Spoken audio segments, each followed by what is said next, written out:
Chairman Maruti Suzuki joins us for a quick conversation at BT MindRush. Thank you so much, Mr. Bhargava, for speaking to us.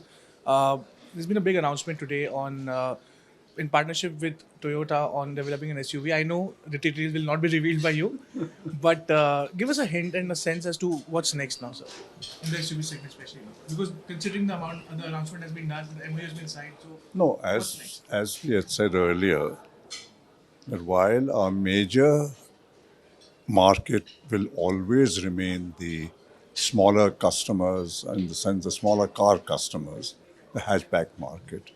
But since there is now a large demand for SUVs, we will produce cars for that segment. So you've seen we had this Brezza announcement the other day.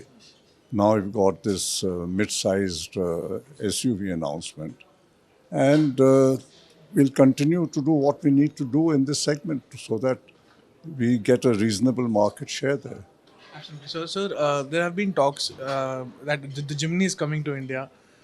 Can you throw some light on that? I know that Maruti has done the market research on that. You've got a good feedback as well. So, any news for the good Jimny lovers? You know we don't talk about forthcoming models and when they're coming. Right. So you'll have to wait for that. Sir, what's the outlook currently? This fiscal, we have seen about 90 basis point hike by RBI in interest rates. Do you think car lending and lending for EMIs would be in trouble for some time, or the customers have gotten used to I it? don't think it's going to make too much of a difference. People have been used to buying cars at various kinds of interest rates. And on an EMI, the difference, let's say, of a 50% or 50 basis point or 60 basis point is not that big. Right. My last question to you, sir. Finally, we are seeing the steel prices have softened recently. Commodity prices are reducing. Do you think such benefits could be passed on to the consumers, or such a trend should continue in order to increase profitability for the company as well? No, let us see what the overall impact is, because there's an inflationary effect also. So that will add to costs. The foreign exchange situation is still uncertain, to put it. So we have to look at all the costs.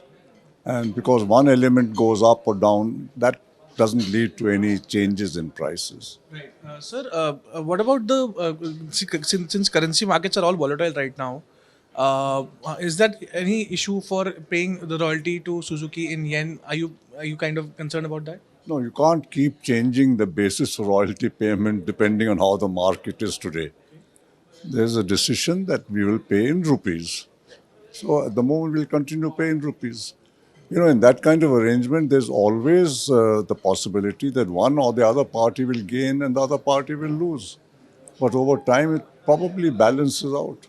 So, how about the 6 airbags policy by the government of India and the Bharat NCAP which was announced? What's your view on that, sir? See, the customers are of various kinds in India, and their needs are different.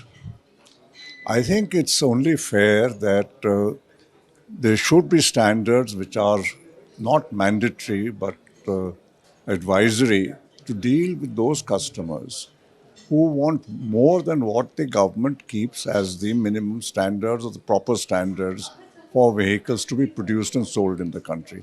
We have government fixed standards. All car companies have to comply with them. This global NCAP or Bharat NCAP have provided standards which are higher than the government prescribed standards, and our government based standards are based on the European standards. So those global NCAP, Bharat NCAP standards will actually be higher than what even prevails in Europe as the mandatory standard. Now, all we are saying is that please don't make those higher standards mandatory.